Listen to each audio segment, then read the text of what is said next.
Donc j'appelle les intervenantes suivantes, Adeline Goutenoir et Marie Rabatel.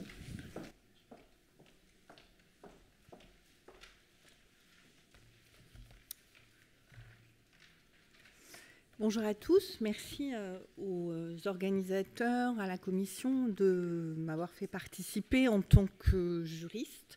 Je suis professeure d'université spécialisée en droit des mineurs. J'interviens aujourd'hui donc pour présenter l'approche du droit quant au discernement du mineur auteur d'infractions sexuelles. Alors c'est vrai qu'on a plutôt tendance à discuter du consentement de la victime, mais en réfléchissant à cette question, je crois que la question du discernement de l'auteur est aussi une question essentielle pour les mineurs. Je rappelle que pour le droit, le mineur est défini comme toute personne de sexe masculin ou féminin n'ayant pas atteint l'âge de 18 ans. C'est la raison pour laquelle on emploie le mot enfant, jeune, etc. Mais pour les mineurs, pour le droit, il s'agit de mineurs. Le discernement du mineur est une question, enfin, est une condition de sa responsabilité pénale, dont je rappelle qu'elle est uniquement personnelle. Personne d'autre n'est responsable pénalement des infractions connues par le mineur. Si le mineur est considéré comme n'étant pas discernant, il ne pourra pas être poursuivi pénalement. Le droit pénal défini, en quelque sorte, en tout cas pose une présomption de discernement, puisque le mineur de 13 ans est présumé discernant, et à contrario, le mineur de moins de 13 ans n'est pas considéré comme discernant. Il s'agit d'une présomption simple, donc on peut établir qu'un mineur de moins de 13 ans est discernant, alors qu'un mineur de plus de 13 ans pourrait ne pas l'être. Je vais essayer de faire une présentation en entonnoir.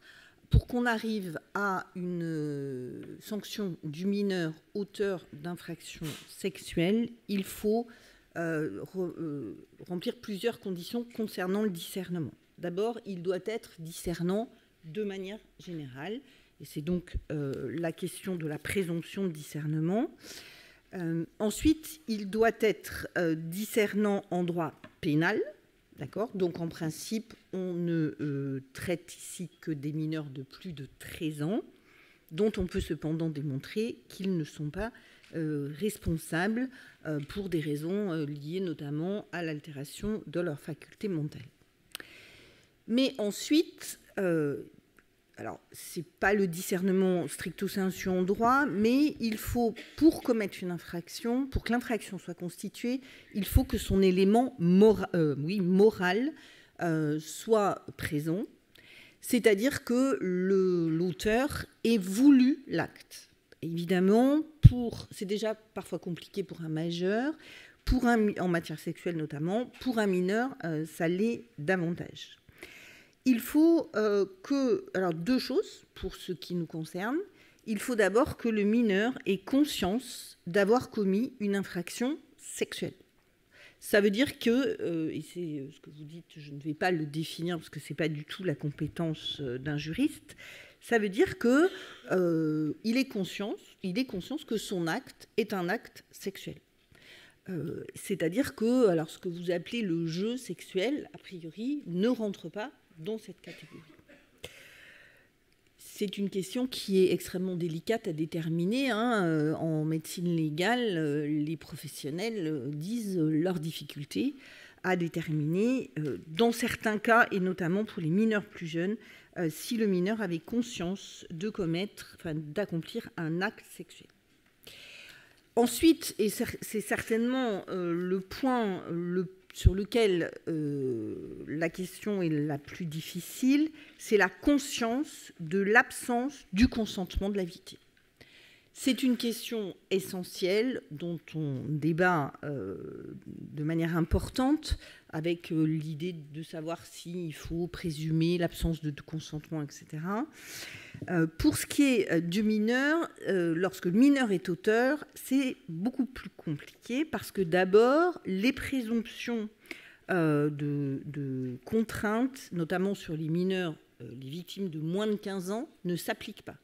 C'est-à-dire que toutes les règles qui facilitent l'établissement de l'absence de consentement, que ce soit pour les mineurs de moins de 15 ans, mais aussi pour les mineurs dans la famille, qui ont un lien de famille avec l'auteur, ces présomptions ne s'appliquent pas parce qu'elles ne s'appliquent que quand l'auteur est majeur.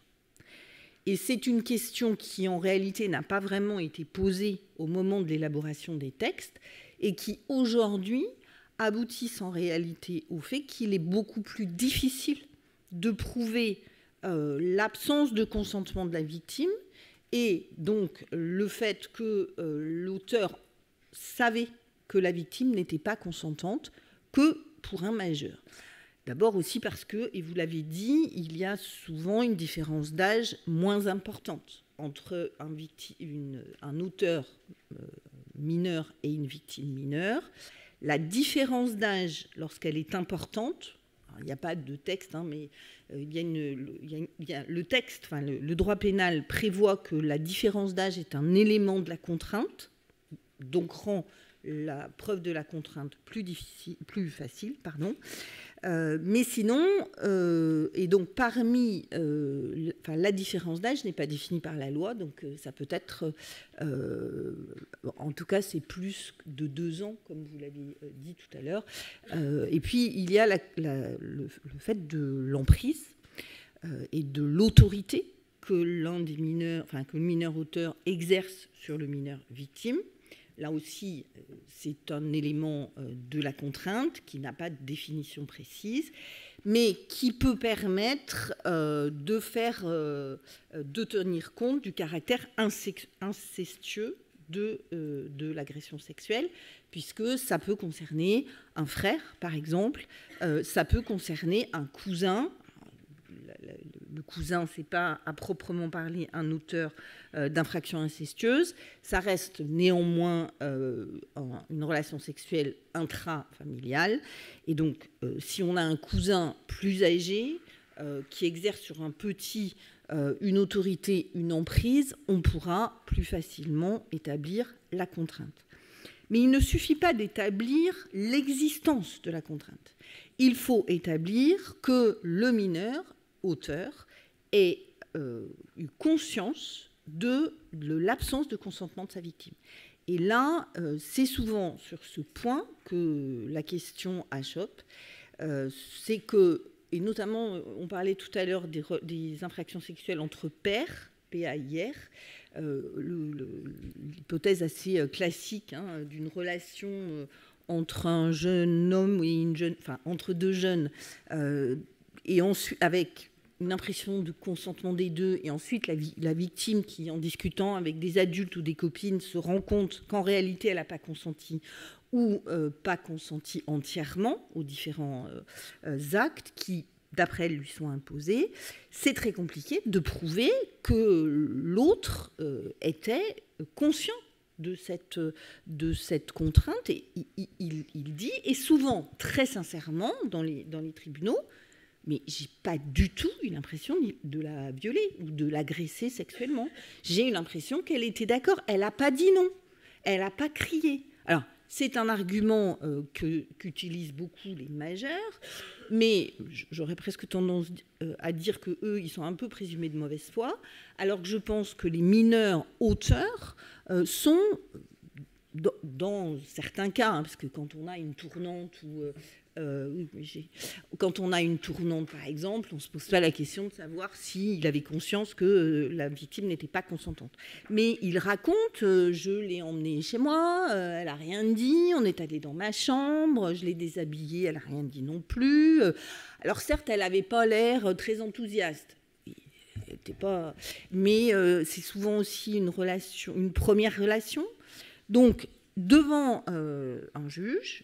Les juges l'expliqueront plus en détail que moi, c'est compliqué. C'est compliqué de savoir si, en effet, on avait une relation qui n'était pas consentie et dont l'auteur n'avait pas eu conscience qu'elle n'était pas consentie.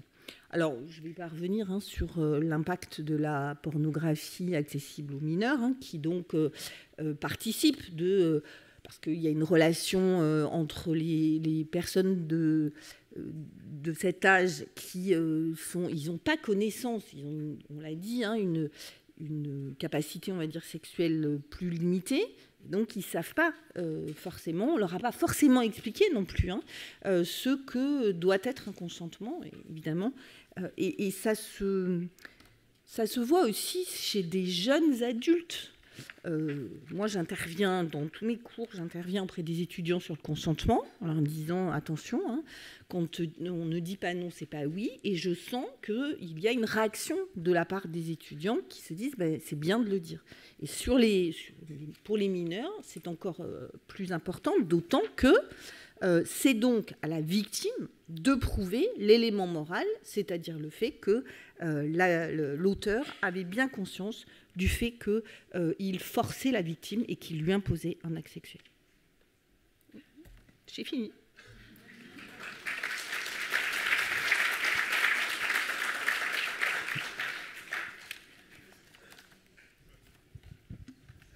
Bonjour, merci beaucoup, merci pour votre texte, votre expertise. Alors, vous avez en partie beaucoup insisté là dans votre prise de parole sur le consentement, et c'était aussi une question qui se posait à nous, et effectivement du côté des victimes. C'est-à-dire que la question qu'on voulait vous poser, c'est comment, à votre avis, des jeunes qui ne comprennent pas souvent qu'ils ont subi une agression peuvent ensuite réagir à cette question du consentement, en particulier et on l'a déjà beaucoup dit, et on va le redire, je pense, toute la journée et demain aussi, dans un monde où la pornographie, les réseaux sociaux, les challenges numériques, les injections virilistes ont pris une place prédominante chez les jeunes. Donc, est-ce que vous pensez qu'il est possible, comment on peut accompagner un adolescent qui ne se pense pas comme victime alors que tout dit le contraire? Et comment on peut travailler cette question du consentement, en sachant en plus que là, aujourd'hui, on est à une date très particulière, puisque hier, le projet de loi sur la question du consentement dans la définition du viol a été voté par le Sénat, après avoir été voté par l'Assemblée nationale, ce qui va changer aussi beaucoup de choses dans la manière de définir le consentement. Merci beaucoup. Alors, je n'ai pas regardé le texte, mais est-ce que ça s'applique pour les mineurs? Pour l'auteur mineur? Je pense pas. Je pense que c'est quand l'auteur est majeur, non? Ah non, je pense que c'est une définition du viol et une définition du viol pour les mineurs et pour les majeurs. Là, il n'y a pas de différence. D'ailleurs, il n'y a pas de différence. Ben si, pour les mineurs de moins de 15 ans, par exemple, il y a une différence. C'est-à-dire que si l'auteur n'est pas majeur, on ne peut pas appliquer la règle selon laquelle il faut prouver l'absence de consentement. Alors après, je ne sais pas le nouveau texte. Alors ça, c'était la deuxième question que nous avions, parce qu'on a plusieurs personnes dans la commission qui n'ont pas bien saisi à la fois ce que vous avez écrit et ce qui avait été écrit par le groupe Biblio, autour justement de ce que vous appelez, mais les juristes de notre commission, alors c'est pas moi et donc peut-être quelqu'un d'autre va prendre la parole, mais n'ont pas compris ce que vous appeliez cette zone grise pour les infractions sexuelles commises entre deux mineurs de moins de 15 ans, puisque la loi qui met en place des différences dans le viol, c'est la loi qui met en place des différences entre les majeurs et les mineurs, mais pas du tout entre deux mineurs. Mais je vais peut-être laisser la parole aux deux juristes qui sont... Voilà, alors on vous pose la question, est-ce que vous pouvez réexpliquer pour tout le monde cette zone grise dont vous parlez pour les infractions sexuelles commises entre deux mineurs de moins de 15 ans? Alors, pour le mineur de moins de 15 ans victime, d'accord, pour le mineur de moins de 15 ans victime, il n'y a pas besoin de prouver l'absence de consentement. Peu importe qu'elle ait consenti ou pas. C'est-à-dire que même si elle a consenti, d'accord, l'infraction est constituée. D'accord ? Mais cette règle ne s'applique que pour les majeurs, que pour l'auteur majeur. Donc, si vous avez une victime qui a 15, 16, 17 ans, ou moins, d'accord, on est alors on n'applique pas la règle. C'est-à-dire qu'il faut établir l'absence de consentement de la victime. Et si la victime a consenti, il n'y a pas d'infraction pénale. On est d'accord là-dessus ? Voilà. Voilà. Sachant que, en plus, je ne sais pas si je ne vais pas vous embrouiller, mais enfin bon, lorsque la victime, l'auteur est majeur et la victime est mineure, de moins de 15 ans. Il y a ce qu'on appelle la clause Roméo, bien mal nommée, qui permet en fait de dire que l'infraction n'est pas constituée si la victime était consentante. Voilà. S'ils ont moins de 2 ans d'écart, c'est 5 ans d'écart. Ce qui fait quand même 14-19 par exemple. Bref, je vous embrouille. C'est bon? C'est clair?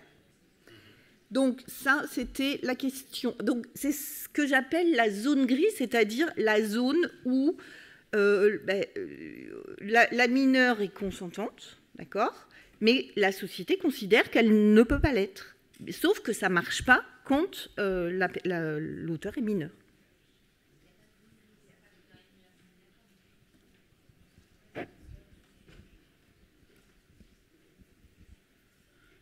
Ce qui signifie pour vous que quand l'auteur est mineur, il n'y a pas de zone grise. Ce que j'appelle la zone grise, c'est la situation dans laquelle la mineure est consentante, d'accord, mais qu'elle a moins de 15 ans et que l'auteur est mineur. Et donc là, on n'est pas dans une zone très claire, parce qu'il faut, enfin c'est très clair, il faut démontrer que la mineure n'est pas consentante. Oui, la victime. La victime, oui, bien sûr. Et ça rend les choses beaucoup plus compliquées. Et en plus, s'applique en même temps la définition de la contrainte, contrainte du fait de la différence d'âge, contrainte du fait de l'emprise. Donc on a une situation qui est, pour moi, pas très claire du point de vue juridique. C'est-à-dire que juridiquement, il n'y a pas de règle de présomption qui s'impose comme pour les majeurs, sur le principe, mais en même temps, on a des éléments qui permettent de favoriser l'établissement de la contrainte. Dans le micro, s'il vous plaît, pour que tout le monde entende. C'est-à-dire que ce que vous appelez cette zone grise, c'est la même zone grise entre majeurs qui n'ont pas de lien de parenté. C'est la même chose, on est d'accord? Oui. Oui. On est d'accord, sauf qu'on est dans une hypothèse où, par ailleurs, où il y a des règles qui, dans d'autres circonstances, considèrent que la victime mineure ne peut pas être consentante.